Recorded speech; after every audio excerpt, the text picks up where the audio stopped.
Hello दोस्तों, BPSC online academy में आप लोग का बहुत बहुत स्वागत है।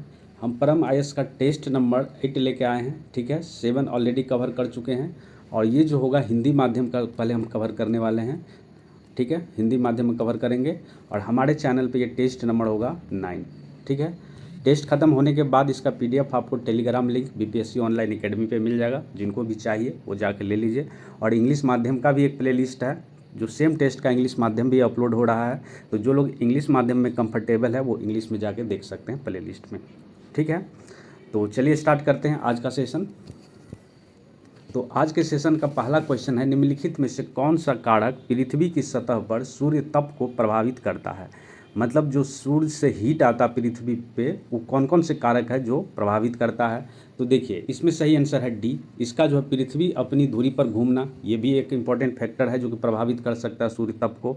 सूर्य के किरणों के झुकाव का कोण, मतलब ये अगर अर्थ है और ये हमारा सन है तो यहाँ से इंक्लाइनेशन कितना है, फिर ऐसे पोजीशन चेंज होते रहता है। ठीक है, अर्थ जब रोटेट करता है तो दूसरा भी है।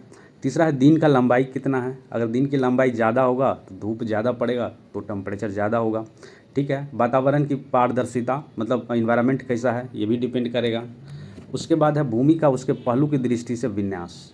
तो ये सारे जो है 1 2 3 4 5 सारे क्या करेगा कि सूर्य ताप को प्रभावित करने वाला फैक्टर है। ठीक है, तो सही आंसर इसका हो गया डी।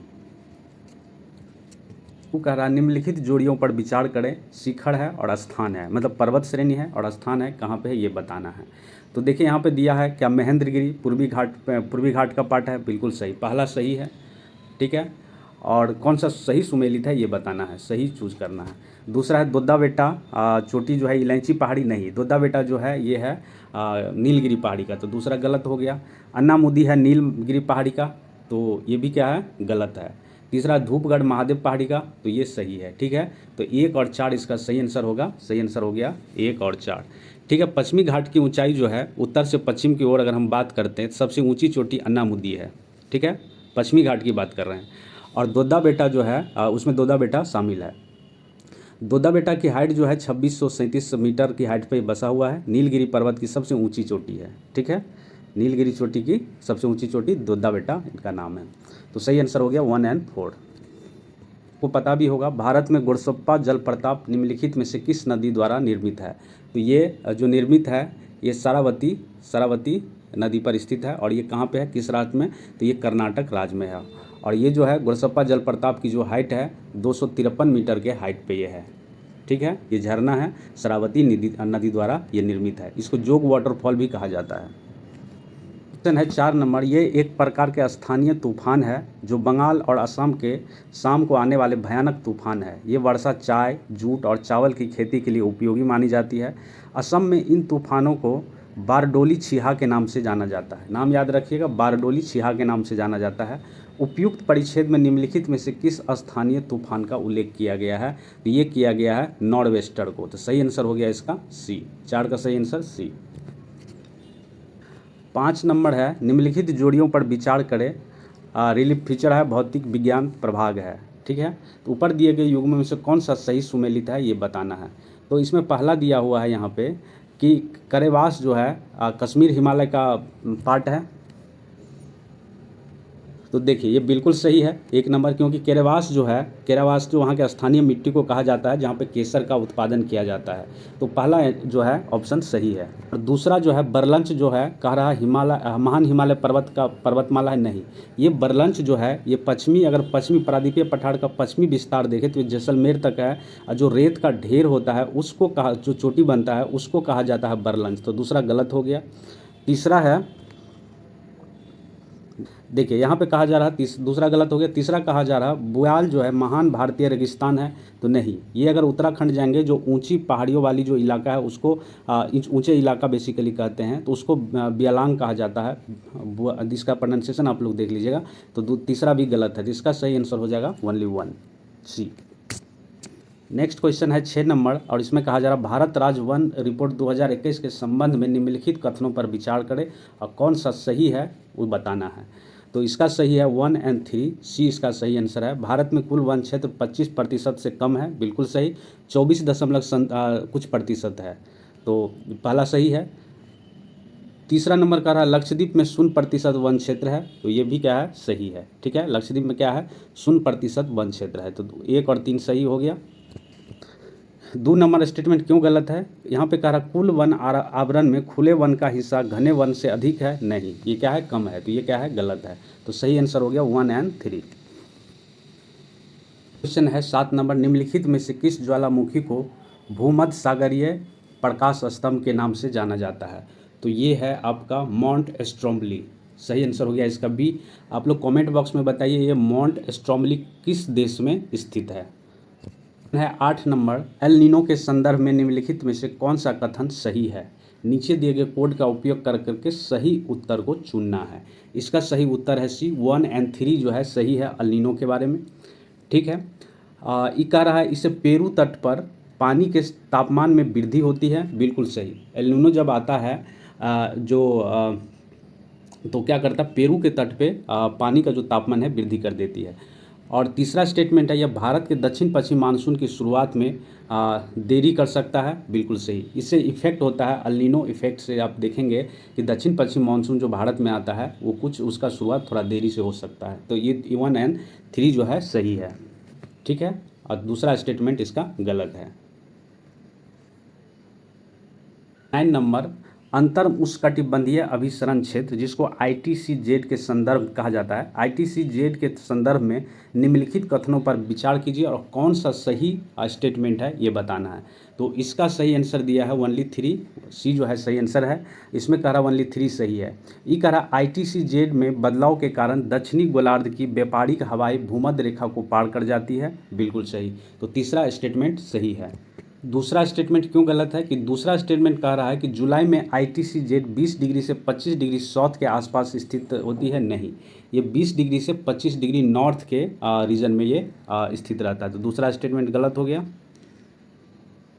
पहला स्टेटमेंट है यह वह क्षेत्र है जहां हवा नीचे की ओर उतरती है, नहीं, यह वह क्षेत्र है जहां हवा ऊपर की ओर उतरती है, तो आंसर सही हो गया ओनली 3 है। 10 नंबर, इसमें कहा जा रहा है नर्मदा और तापी को छोड़कर अधिकांश प्रमुख प्रायद्वीपीय नदी डैश के कारण पश्चिम से पूर्व की ओर बहती है, तो किस कारण बहती है, तो प्रायद्वीपीय दक्षिण पूर्व की ओर झुका हुआ है। ठीक है, इस वजह से, तो सही आंसर हो गया इसका ए। कहा जा रहा है कि निम्नलिखित में से किस विशेष परिस्थिति में संसद राज्य सूची में शामिल विषय पर कानून बना सकती है, तो इसका सही आंसर है डी, 1, 2 और 3। राज्यसभा के एक संकल्प द्वारा समर्थित राष्ट्रीय हित में अगर हो तो उस पर कानून बना सकती है, पहला स्टेटमेंट सही है। दूसरा स्टेटमेंट है जब 2 या 2 से अधिक राज्य संसद से अनुरोध करते हैं तब उसमें कानून बना सकते हैं, ये भी सही है। तीसरा स्टेटमेंट है अंतर्राष्ट्रीय संधियों एवं समझौता को अगर लागू करना हो तब जाके इसमें क्या कर सकते हैं, कानून बना सकते हैं, तो तीसरा स्टेटमेंट भी सही है। लेकिन चौथा स्टेटमेंट कह रहा है जब राज्य विधानसभा चुनाव के कारण आदर्श आचार संहिता लागू की गई हो तब नहीं, इस स्थिति में कानून नहीं बना सकती है, तो 11 का सही आंसर हो गया 1, 2 और 3।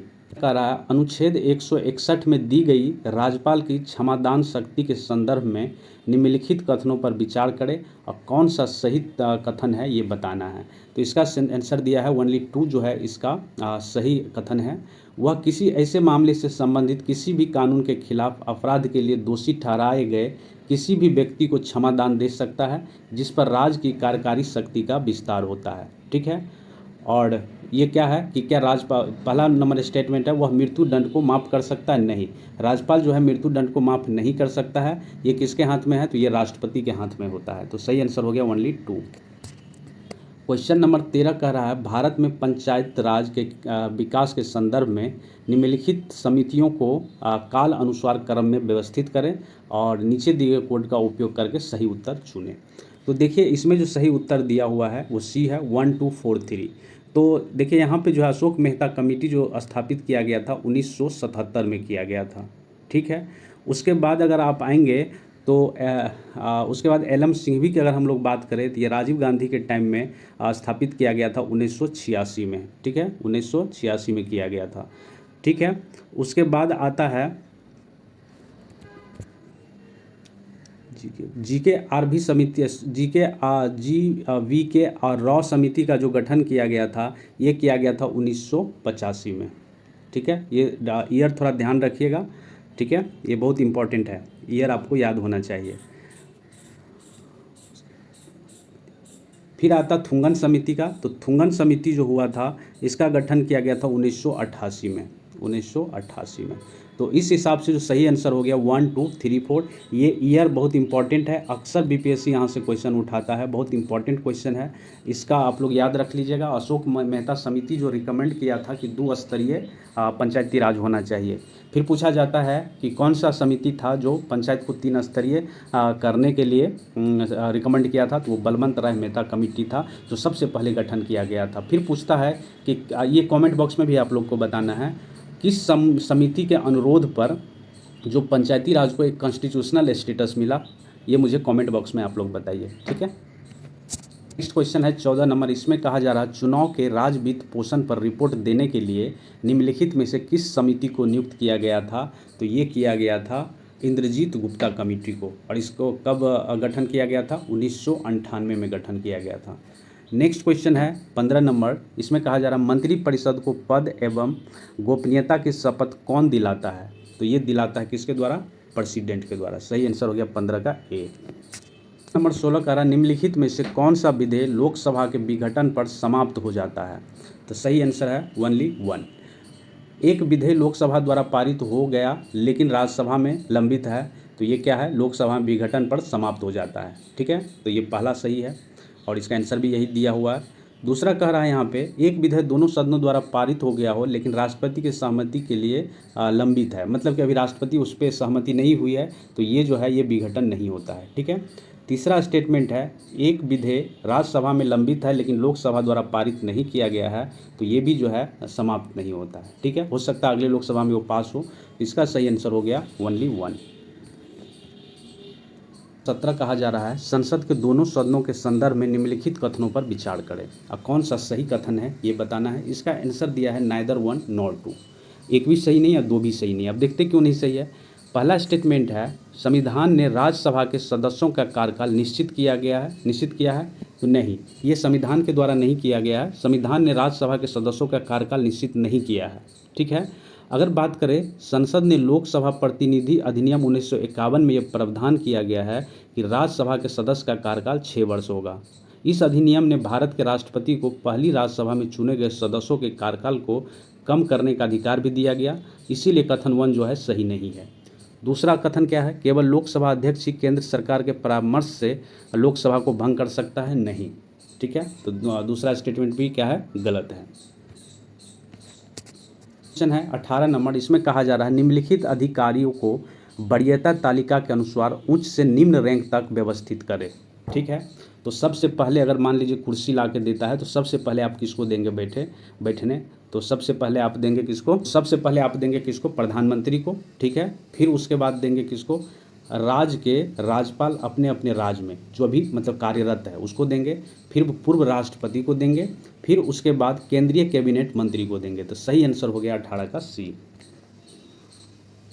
अगर यहाँ पे हम लोग ऑर्डर देख लें तो ऑर्डर क्या है, सबसे पहले आता प्रेसिडेंट, फिर आता वाइस प्रेसिडेंट, ये सब कार्यरत है, फिर प्राइम मिनिस्टर आता है, फिर गवर्नर ऑफ स्टेट, ठीक है, फिर फॉर्मर प्रेसिडेंट आता है, फिर उसके बाद उसी क्रम में डिप्टी प्राइम मिनिस्टर आता है, फिर उसके बाद चीफ जस्टिस ऑफ इंडिया, और उसी 6 नंबर क्रम में आता है स्पीकर ऑफ द लोकसभा, फिर उसके बाद कैबिनेट मिनिस्ट्री आता है, ठीक है। तो ये है, फिर उसके बाद 7 नंबर ए पे आता है holder of the Bharat Ratna, जिसको भारत रत्न अवार्ड से सम्मानित किया है उसको। तो इसका सही आंसर कौन सा हो गया, सी। क्वेश्चन है लोकसभा के उपाध्यक्ष के बारे में निम्नलिखित कथनों पर विचार करें और कौन सा सही है ये चुनना है।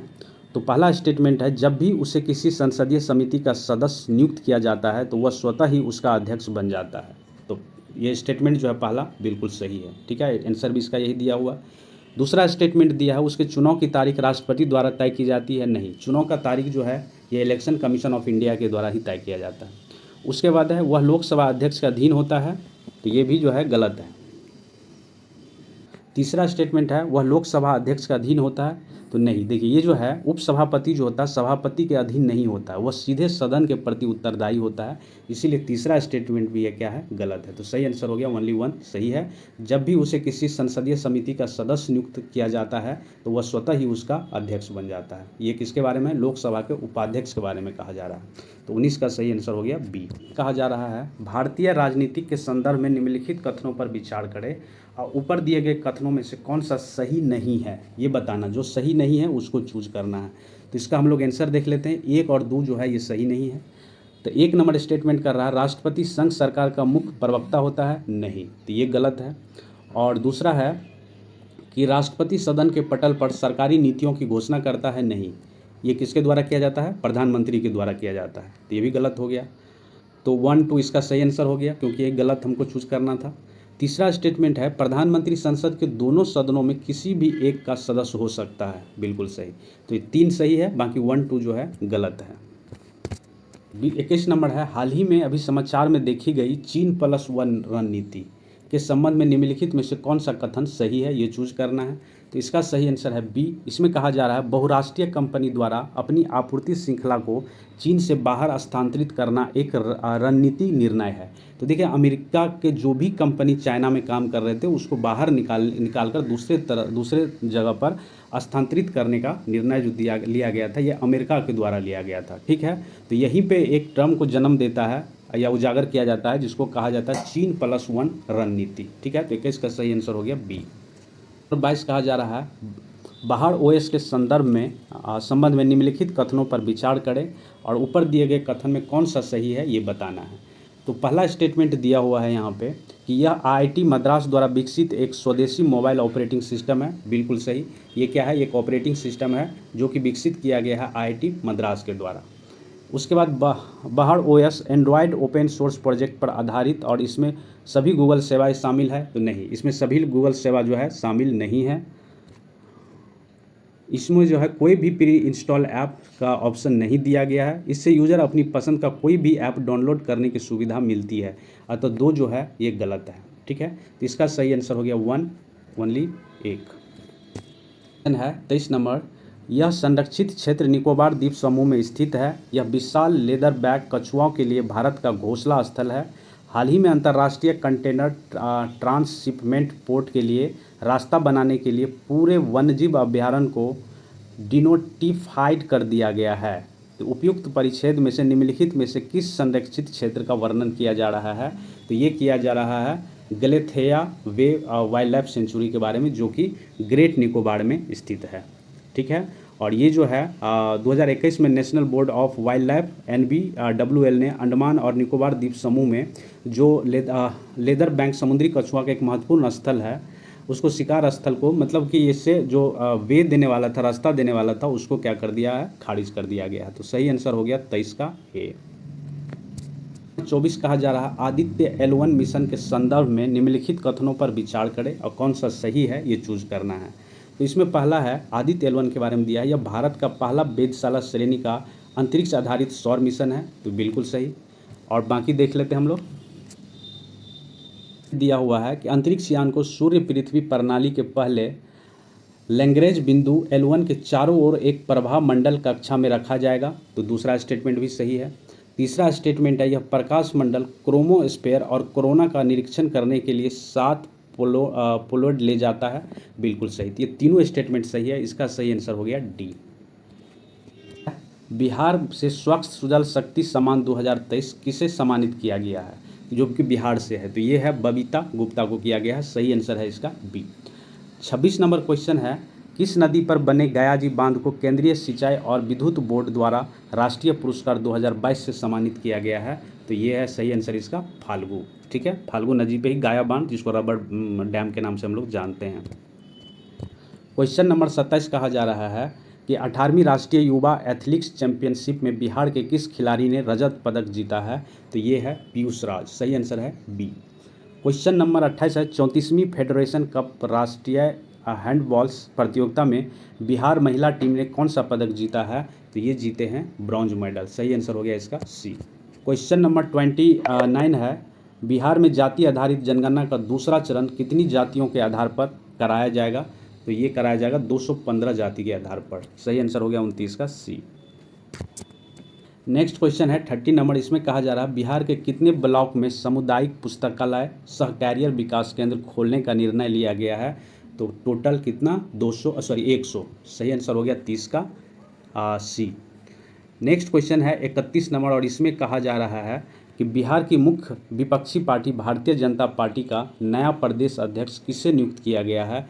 तो ये नियुक्त किया गया है सम्राट चौधरी को। सही आंसर हो गया 31 का बी। क्वेश्चन है आर्थिक सर्वेक्षण 2022-23 निम्नलिखित में से किसके समग्र मार्गदर्शक में वित्त मंत्रालय के आर्थिक मामलों के विभाग के आर्थिक प्रभाव द्वारा तैयार किया गया है? तो ये किया गया है वी आनंद नागेश्वरन के देखरेख में। सही आंसर हो गया 32 का सी। 33 नंबर क्वेश्चन कह रहा है सरकार का सामाजिक क्षेत्र का खर्च वित्त वर्ष 2016 में 9.1 लाख करोड़ रुपये से बढ़कर वित्त वर्ष 2023 में कितना हो गया है? तो ये हो गया है 21.3 लाख करोड़ रुपया। सही आंसर है 33 का बी। क्वेश्चन नंबर 34 कहा जा रहा है वर्ष 2020-21 में कृषि क्षेत्र में निजी निवेश बढ़कर कितने प्रतिशत हो गया है? तो ये हो गया है 9.3%। सही आंसर हो गया इसका बी। नेक्स्ट क्वेश्चन है फार्मा उद्योग में प्रत्यक्ष विदेशी निवेश जिसको एफडीआई कहा जाता है प्रवाह वित्त वर्ष 2019 में 180 मिलियन अमेरिकी डॉलर से बढ़कर वित्त वर्ष 2022 में कितना हो गया है? तो ये हो गया है 699 मिलियन यूएस डॉलर। सही आंसर हो गया 35 का सी। क्वेश्चन नंबर 36 आरबीआई ने भारत के पहले सॉवरेन ग्रीन बॉन्ड फ्रेमवर्क की 2 किस्तें की नीलामी कितने करोड़ रुपये में की? तो ये किया गया है 4000 करोड़ रुपया में। सही आंसर है इसका ए।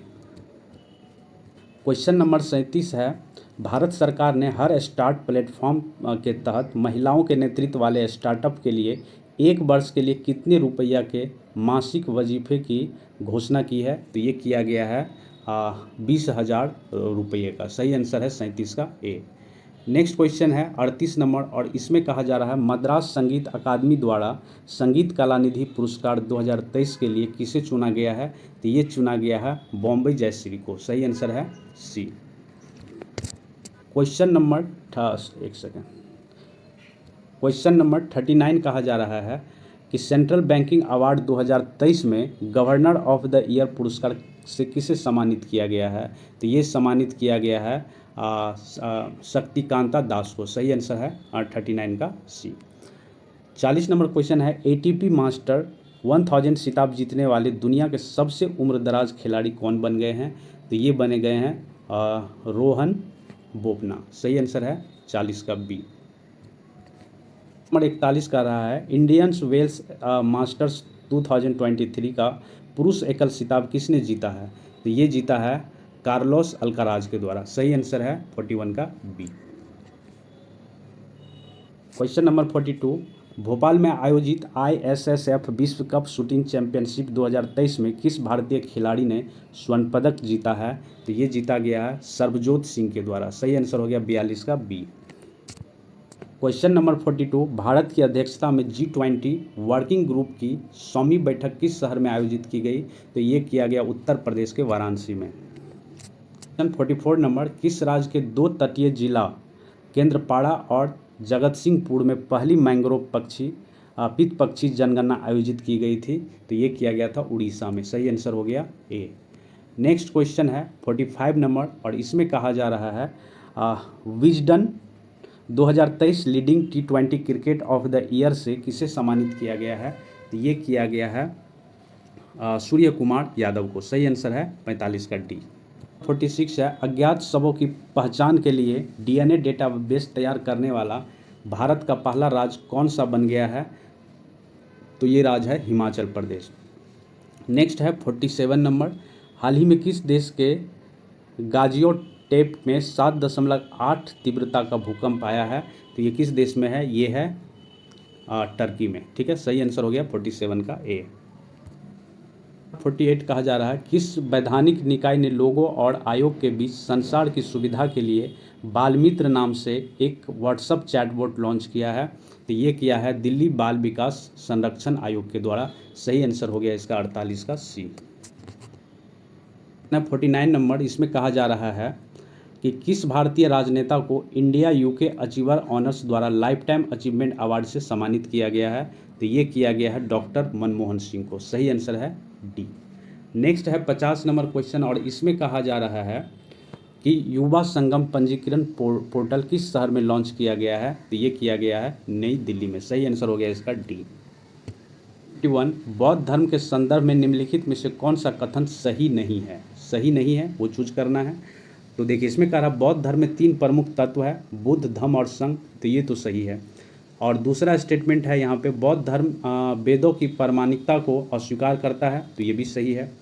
तीसरा है त्रिपिटक प्राकृतिक भाषा में लिखा गया है। नहीं, ये जो लिखा गया है ये लिखा गया है पाली भाषा में। तो ये गलत है, यही हमारा आंसर हो जाएगा सी। ठीक है, यही आंसर हो जाएगा। बाकी विभिन्न बौद्ध ग्रंथों में बौद्ध को तथागत और शाक्य मुनि के नाम से भी जाना जाता है। तो ये भी स्टेटमेंट सही है।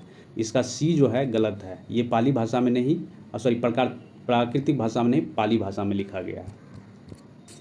निम्नलिखित में से कौन सी मांग मुस्लिम लीग द्वारा अपने दिल्ली प्रस्ताव के तहत नहीं की गई थी?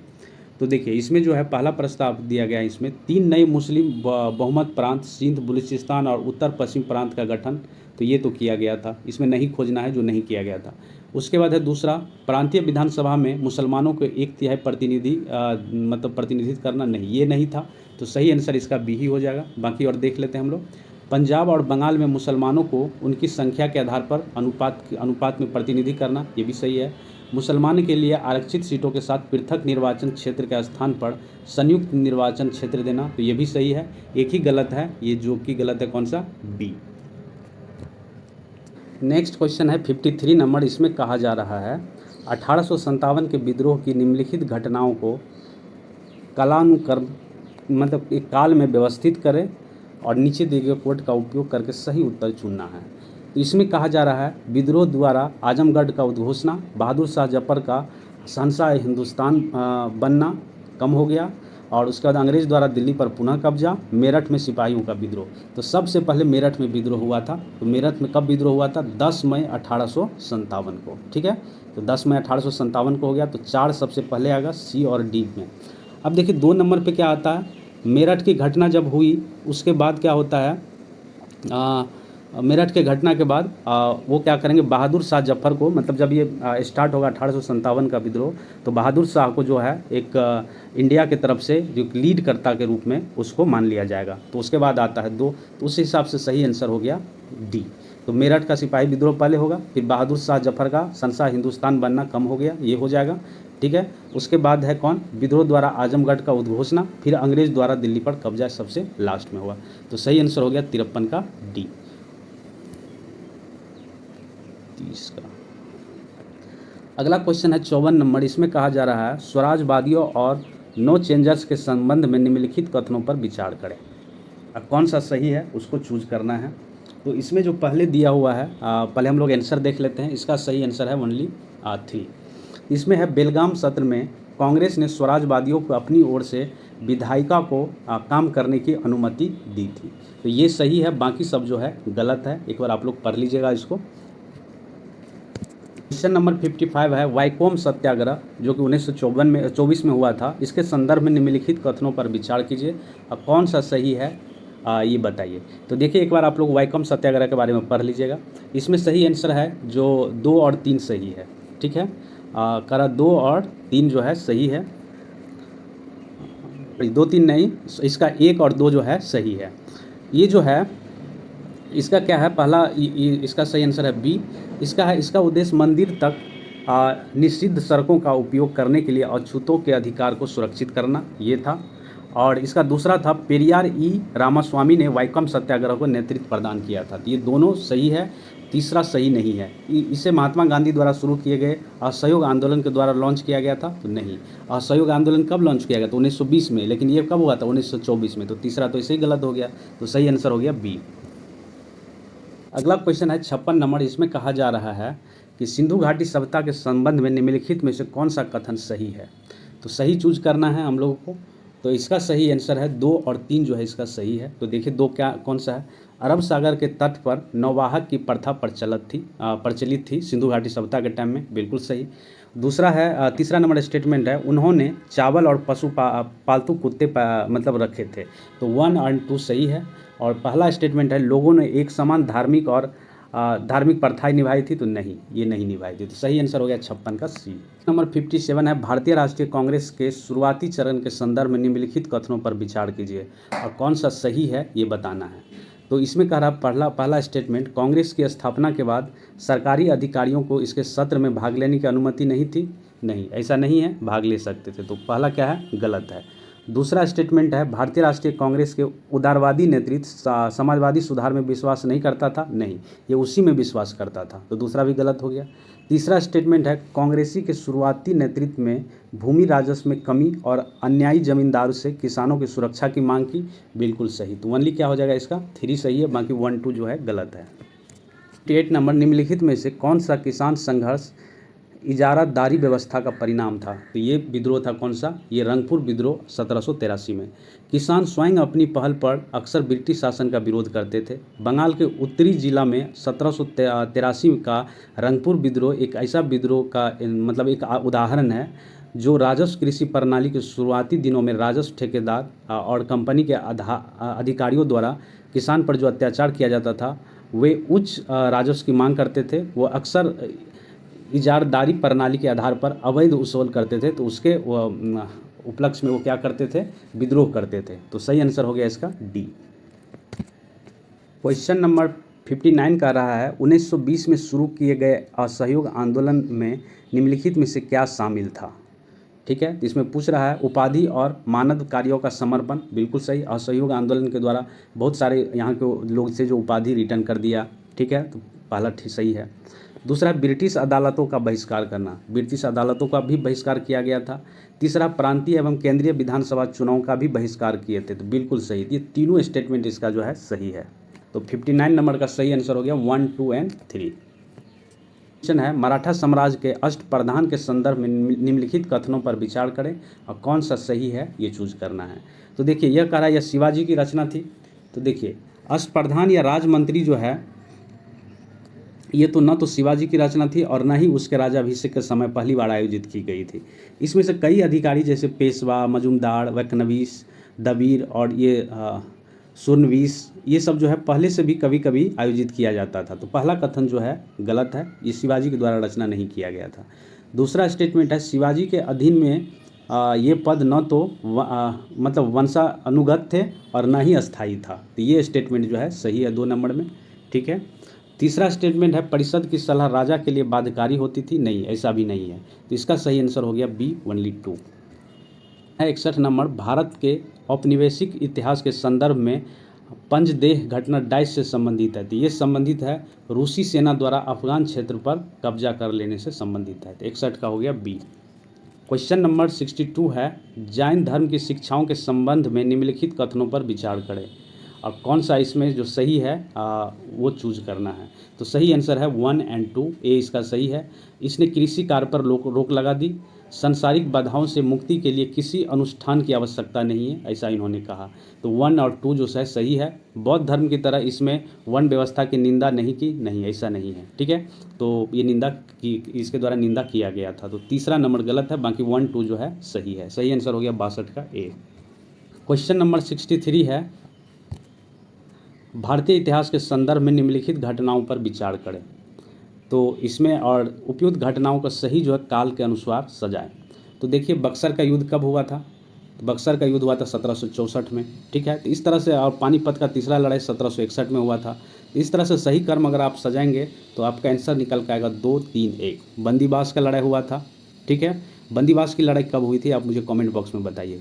इसके अनुसार जो है पहले हुआ था क्या, बंदीबास का युद्ध, फिर उसके बाद हुआ था पानीपत की लड़ाई और फिर उसके बाद बक्सर की लड़ाई होता है। ठीक है, 1764 में, और 1761 में पानीपत की तीसरी लड़ाई हुई थी। तो सही आंसर इसका हो गया बी, 2 3 1। 64 नंबर, निम्नलिखित में से कौन सा भारतीय राष्ट्रीय कांग्रेस के कराची सत्र 1931 में राष्ट्रीय आर्थिक कार्यक्रम का उद्देश्य है या था। तो इसका सही आंसर है ओनली 3 सही है। जीवित मजदूरी सहित काम की बेहतर स्थिति और औद्योगिक क्षेत्र में काम के सीमित घंटे, ये मेन मांग था कराची अधिवेशन में। तो ये सही हो गया।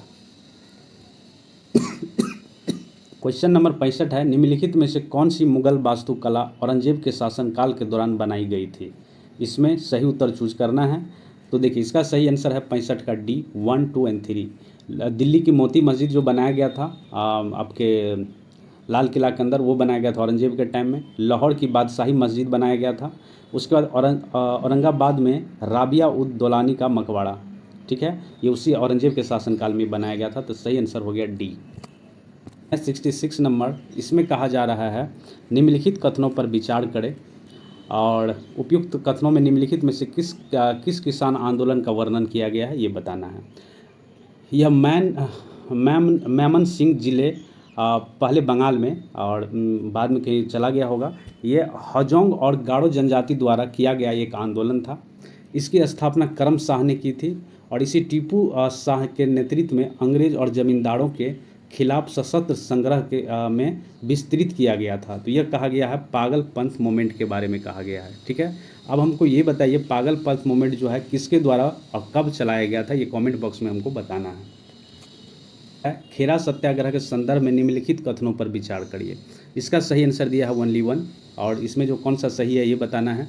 तो गांधी जी ने उन किसानों का समर्थन करने के लिए आंदोलन का आयोजन किया जो अकाल और प्लेग महामारी के कारण राजस्व का भुगतान करने में असमर्थ थे। तो पहला स्टेटमेंट सही है। राजकुमार शुक्ल और जेबी कृपलानी ने इस आंदोलन में महत्वपूर्ण भूमिका निभाई थी? नहीं, ये चंपारण सत्याग्रह में महत्वपूर्ण भूमिका निभाई थी राजकुमार शुक्ल और जेबी कृपलानी। दूसरा तो गलत हो गया। तीसरा है खेरा सत्याग्रह की सफलता न बिहार में चंपारण सत्याग्रह को सफल बनाने में महत्वपूर्ण भूमिका निभाई थी? नहीं, उल्टा है यहाँ पे।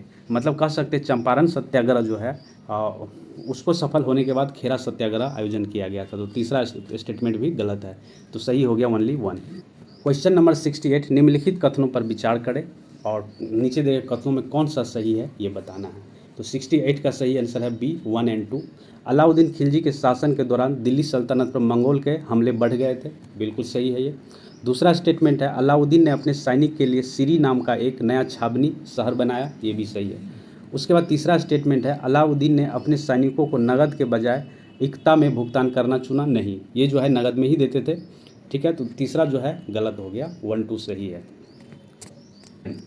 इसमें कहा जा रहा है अखिल भारतीय फॉरवर्ड ब्लॉक के संदर्भ में निम्नलिखित कथनों पर विचार करिए और कौन सा सही है वो कथन चुनना है।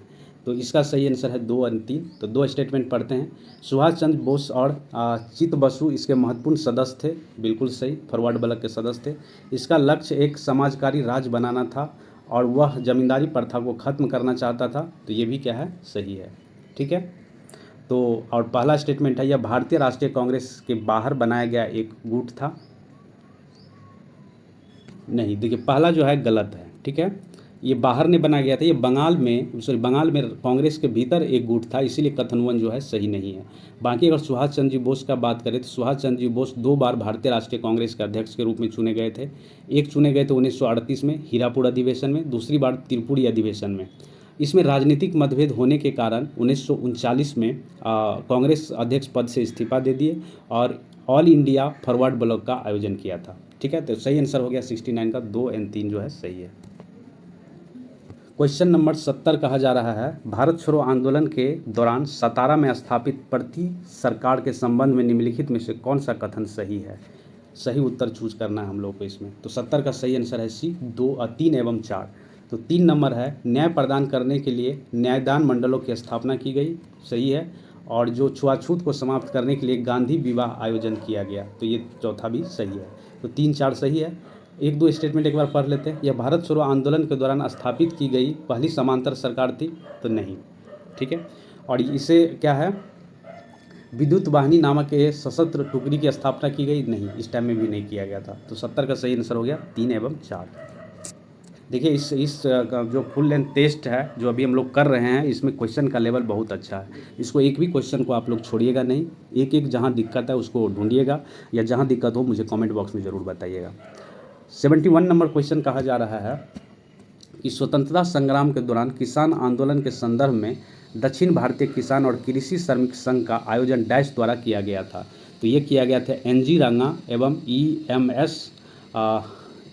NG रंगा एवं सॉरी।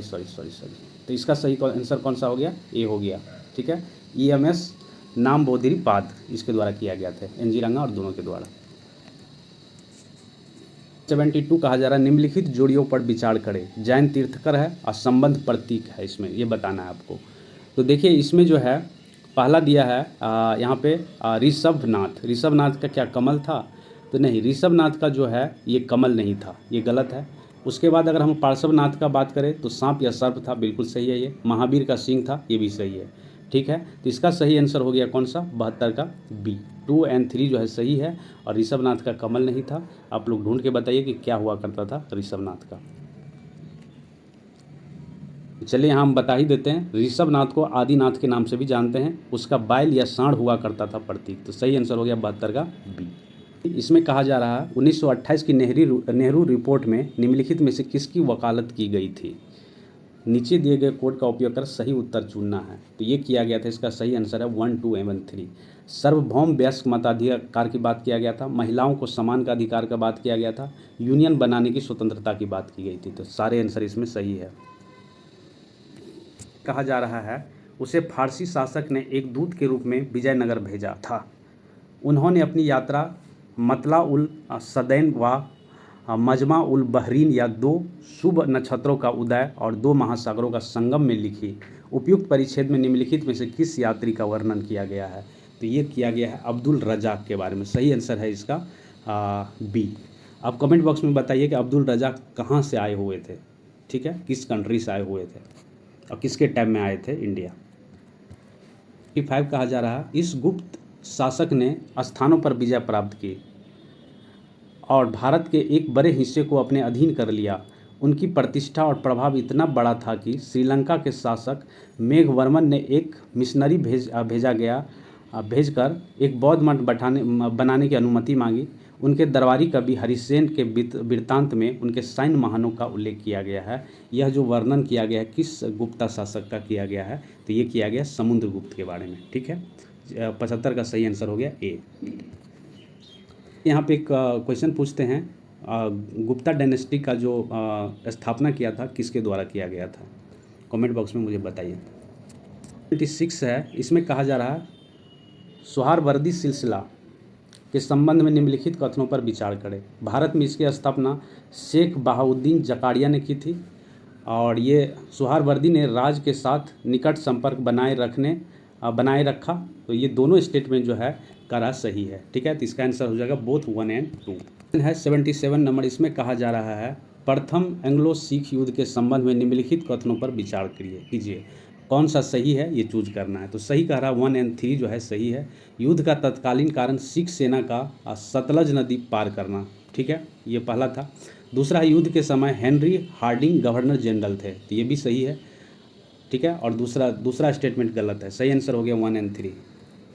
क्वेश्चन नंबर 78 कहा जा रहा है कि लॉर्ड मैकले के प्रसिद्ध शिक्षा मिनट या एजुकेशन मिनट के संदर्भ में निम्नलिखित कथनों पर विचार करें। कौन सा सही है ये बताना है। तो इसमें कह रहा ओनली 1 जो है सही है। इसने शिक्षा पर प्राच्यवादी और एंग्लोवादी बहस को एंग्लोवादियों के पक्ष में सुझाव दिया था। तो एक ही स्टेटमेंट सही है, बाकी 2 जो है गलत है। 9 वह गोखले के अनुयायी थे और उन्हें बम्बई में सोशल सर्विस लीग की स्थापना की। उन्होंने अखिल भारतीय ट्रेड यूनियन कांग्रेस की भी स्थापना की और दूसरे गोलमेज सम्मेलन में श्रमिकों का प्रतिनिधि भी किया। वह कौन था? तो ये कहा गया है किसके बारे में? NM जोशी के बारे में कहा गया। सही आंसर है 79 का ए। कहा जा रहा है भारत के स्वतंत्रता संग्राम के दौरान पूना संधि के संदर्भ में निम्नलिखित कथनों पर विचार करें और कौन सा सही है ये चूज करना है। तो 80 नंबर का कह रहा दोनों स्टेटमेंट सही है, बोथ 1 और 2। एक बार पढ़ लेते हैं हम लोग। इसने ब्रिटिश प्रधानमंत्री रैमसे मैकडोनाल्ड द्वारा घोषित सांप्रदायिक पुरस्कार में संशोधन किया। ठीक है, पहला स्टेटमेंट सही है।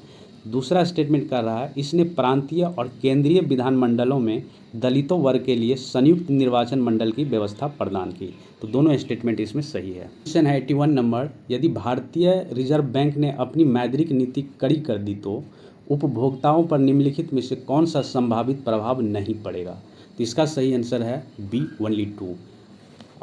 सावधि जमा कम आकर्षक हो जाता है। ठीक है, ये सही है, बाकी दोनों जो है गलत है। क्रेडिट कार्ड से भुगतान हुआ महंगा, नहीं। रियल एस्टेट सेक्टर की मांग घटी, नहीं, ऐसा नहीं है। सावधि जमा कम आकर्षक हो जाती है। सही आंसर हो गया 81 का बी। टू आर्थिक निर्णय लेने में उपभोक्ताओं, उत्पादकों आदि जैसे विभिन्न आर्थिक एजेंटों की सहायता करने में मुद्रा द्वारा किए जाने वाले कार्य को मुद्रा के आस्मिक कार्य कहा जाता है। इस संदर्भ में निम्नलिखित में से कौन सा धन के आस्मिक कार्य है? तो 82 का सही आंसर दिया हुआ है सी 1 एंड 3, राष्ट्रीय आय का वितरण, और तीसरा है पूंजी की उत्पादकता में कमी। ठीक है, तो 1 एंड 3 इसका सही आंसर हो जाएगा। नंबर 83, निम्नलिखित में से किसे बैंक की संपत्ति माना जा सकता है? तो ग्राहकों को ऋण और अग्रिम जो है ये बैंक की संपत्ति माना जाता है। ठीक है, बाकी बचत बैंक, रिजर्व बैंक से ऋण और ये जो है प्रदत्त पूंजी ये सब है बैंक की संपत्ति नहीं मानी जाएगी। सही आंसर है इसका डी। क्वेश्चन है 84 नंबर, पीएम मित्र योजना के संदर्भ में निम्नलिखित पर विचार करें, कौन सा कथन सही है वो चूज करना है। तो इसमें कह रहा ओनली 1 कथन सही है। प्रत्येक पार्क के लिए केंद्र और राज्य सरकार के स्वामित्व वाला एक विशेष प्रायोजक वाहन स्थापित किया जाएगा जो परियोजनाओं के कार्यान्वयन की निगरानी करेगा। पहला स्टेटमेंट सही है। दूसरा स्टेटमेंट है प्रति पार्क 5,000 करोड़ रुपये का विकास पूंजी सहायता के रूप में देगी नहीं। तो ये कितना है? 500 करोड़ है। तो दूसरा तो गलत हो गया। ठीक है, उसके बाद है आंध्र प्रदेश उन चुनिंदा राज्यों में से एक है जहां इस योजना को लागू की तैयारी कर रही है। नहीं, ये आंध्र प्रदेश नहीं है। ये कहां पे है? ये बहुत सारे तमिलनाडु, तेलंगाना, गुजरात, कर्नाटक आदि जगह पे लागू किया जा रहा है। तो तीसरा भी सही है, सॉरी गलत है। तो आंसर हो गया क्या? ओनली 1। 85 नंबर, निम्नलिखित में से कौन भारतीय अर्थव्यवस्था के मौद्रिक आधार में शामिल है? ठीक है, तो 85 नंबर है। पहला कह रहा जनता के पास मौजूद करेंसी नोट और उसके सिक्के, तो ये है। ठीक है, वाणिज्य बैंक की तिजोरियों की नकदी, ये भी है। तीसरा है भारत सरकार द्वारा आरबीआई के पास जमा राशि, तो ये तीसरा भी है। ठीक है, और चौथा कह रहा है मांग एवं सावधि जमा, डिमांड एवं टाइम डिपॉजिट, ये भी है क्या? नहीं, ये नहीं है, क्योंकि टाइम से तो निकाल लिया जाएगा ना। तो इसका सही आंसर हो गया 85 का डी।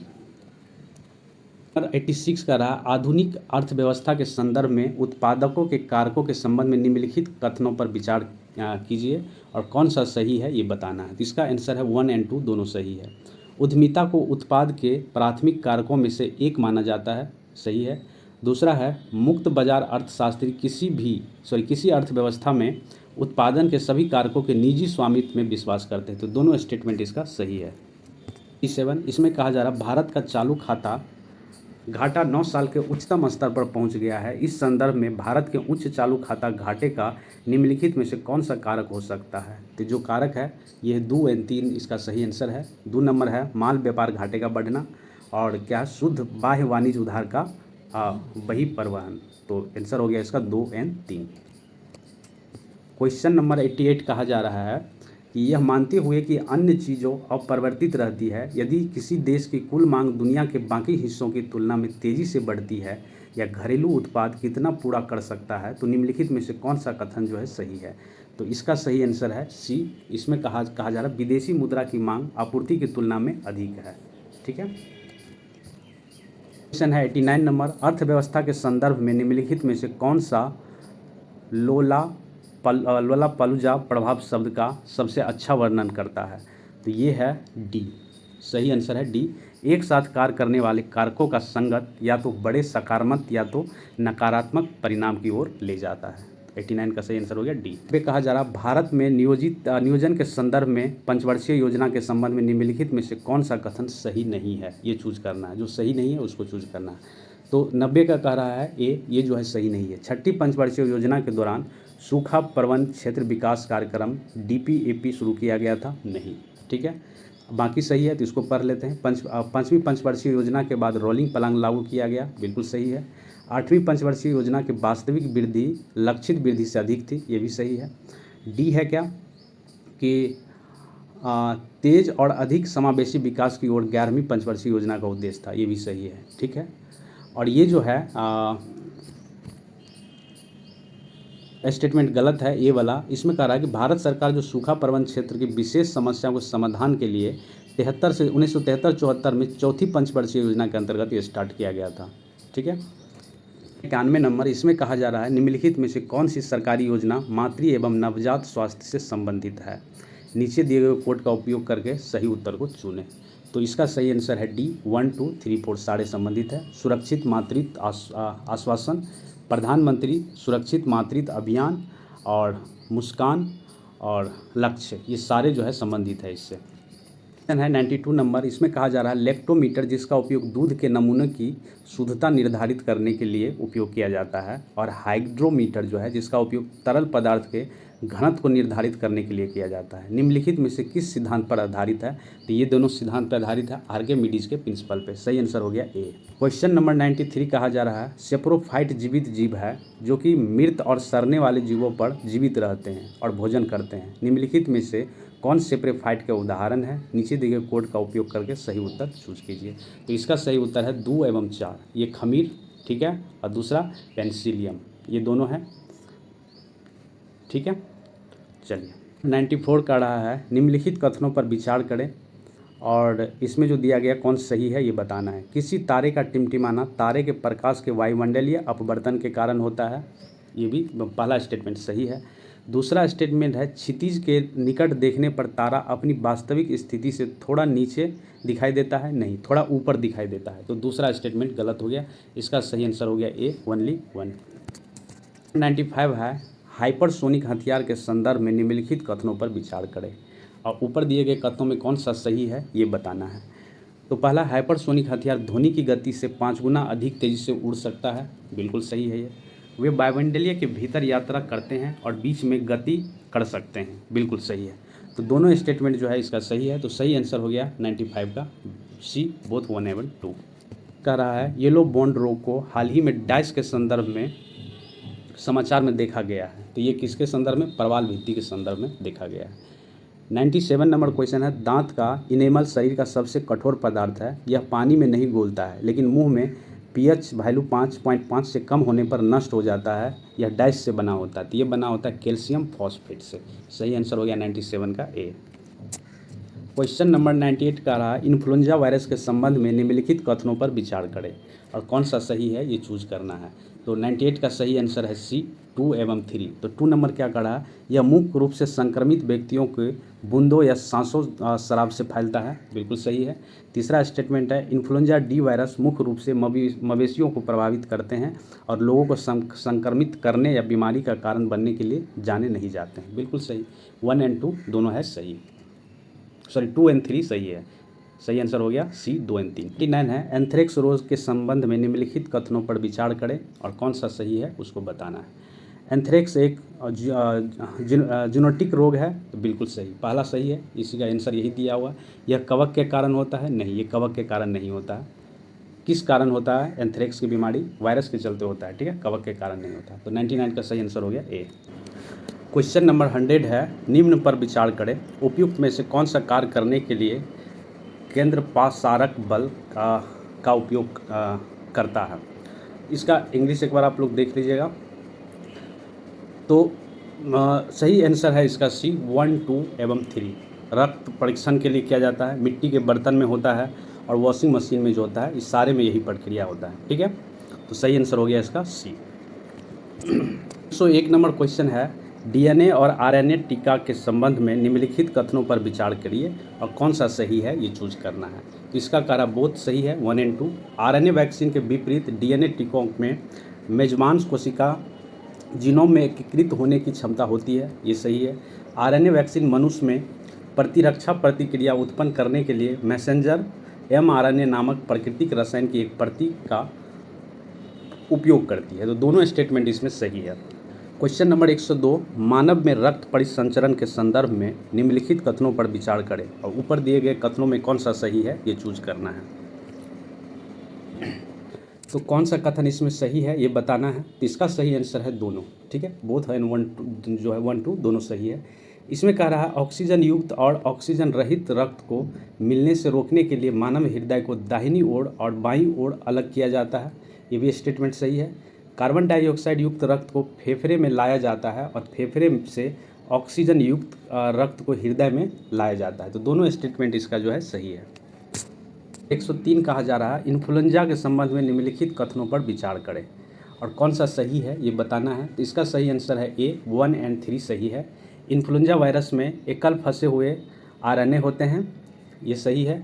और तीसरा है इन्फ्लुएंजा वायरस सुअरों से लोगों में और लोगों से सुअरों में फैल सकता है, तो ये स्टेटमेंट 1 एंड 3 जो है सही है। तो 104 नंबर क्वेश्चन कह रहा है कि अर्धचालक के संदर्भ में निम्नलिखित कथनों पर विचार करें। तो इसका दोनों कथन जो है सही है। पहला कथन है अर्धचालक अत्यधिक नियंत्रित विद्युतीय चालक वाली सामग्री है, बिल्कुल सही है।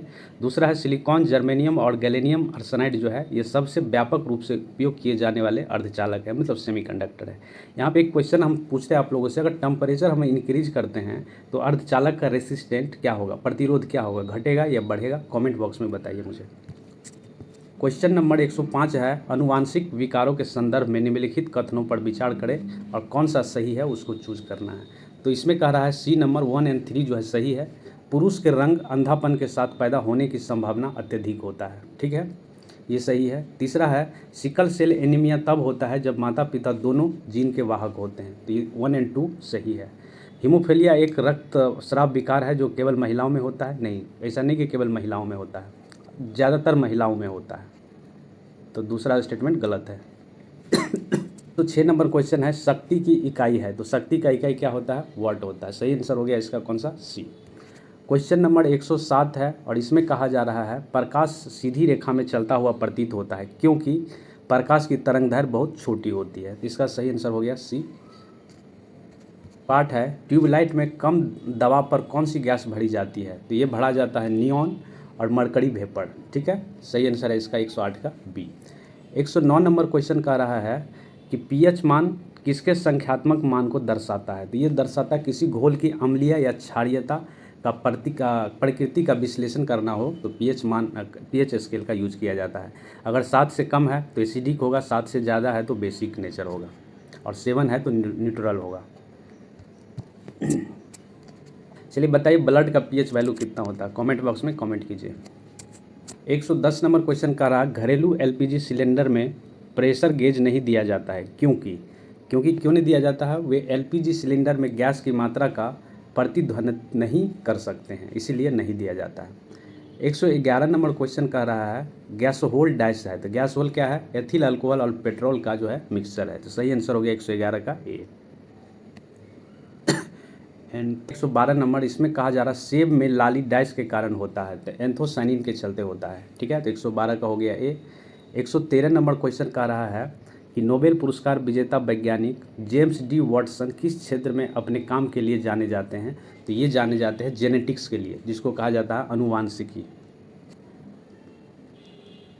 नेक्स्ट क्वेश्चन है मानव खोपड़ी में हड्डियों की संख्या होती है, तो 28 हड्डी होता है मानव खोपड़ी में। 115 नंबर क्वेश्चन करा निम्नलिखित में से कौन सा युग्म सुमेलित नहीं है वो बताना है। तो देखिए विटामिन ए रतौंधी, ठीक है, विटामिन ए रतौंधी हो गया।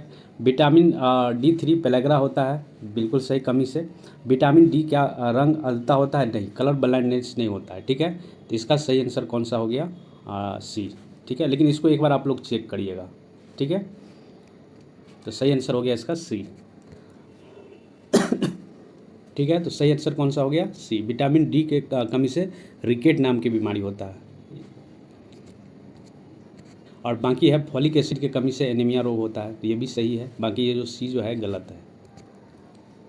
116 नंबर फेफड़ों में गैसीय विनिमय का स्थान डाइस है, तो ये होता है कहाँ पे, एल्वेली में होता है, सही आंसर हो गया 116 का डी।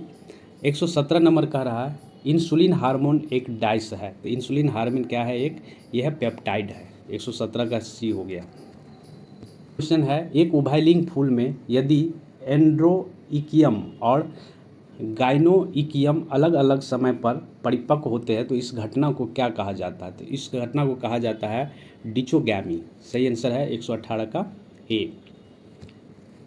कहा जा रहा है कि खाद्य विषाक्तता डाइस की एक प्रजाति के संक्रमण के कारण होता है, तो ये इसका सही आंसर है सी, क्लोस्ट्रीडियम।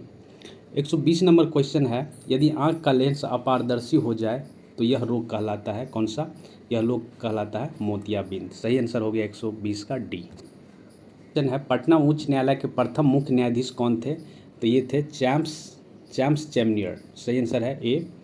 122 नंबर है बिहार राज्य का सबसे पुराना कॉलेज कौन सा है, तो ये कॉलेज है कौन सा, पटना कॉलेज, ठीक है, इसका स्थापना कब किया गया था, 1917 में हुआ था। 123 नंबर क्वेश्चन है, स्वामी सहजानंद सरस्वती ने कौन सी हिंदी पत्रिका प्रकाशित की थी? तो ये किया गया था हुनकाड़। सही आंसर हो गया 123 का सी। 124 नंबर क्वेश्चन कह रहा है, बिहार एवं उड़ीसा प्रांत के प्रथम उपराज्यपाल कौन थे? तो ये थे चार्ल्स, का नाम था चार्ल्स स्टुअर्ट बेली। इसका प्रोनाउंसिएशन आप लोग एक बार देख लीजिएगा। क्वेश्चन नंबर 125 कहा जा रहा है, सती चौड़ा घाट घटना निम्नलिखित में से किस घटना से संबंधित है? तो ये 1857 के रिवोल्ट से संबंधित है। नेक्स्ट क्वेश्चन है 126 नंबर, और इसमें कहा जा रहा है, दुखी, दुखी आत्मा, दुखी हृदय जैसे पद नामों से लिखकर चंपारण के किसानों की दुर्दशा को किसने उजागर किया था? तो ये किया गया था पीर मोहम्मद मुनीस के द्वारा। सही आंसर 126 का बी। 127 कहा जा रहा, पटना में आयोजित कांग्रेस के 27वें अधिवेशन में किसे महासचिव बनाया गया था? तो ये बनाया गया था मजरुल हक को। सही आंसर 127 का ए। 128 नंबर क्वेश्चन कहा जा रहा है, 1937 के बिहार चुनाव में कांग्रेस को कितनी सीट मिली थी? तो टोटल सीट मिला था कांग्रेस को 98। सही आंसर हो गया ए।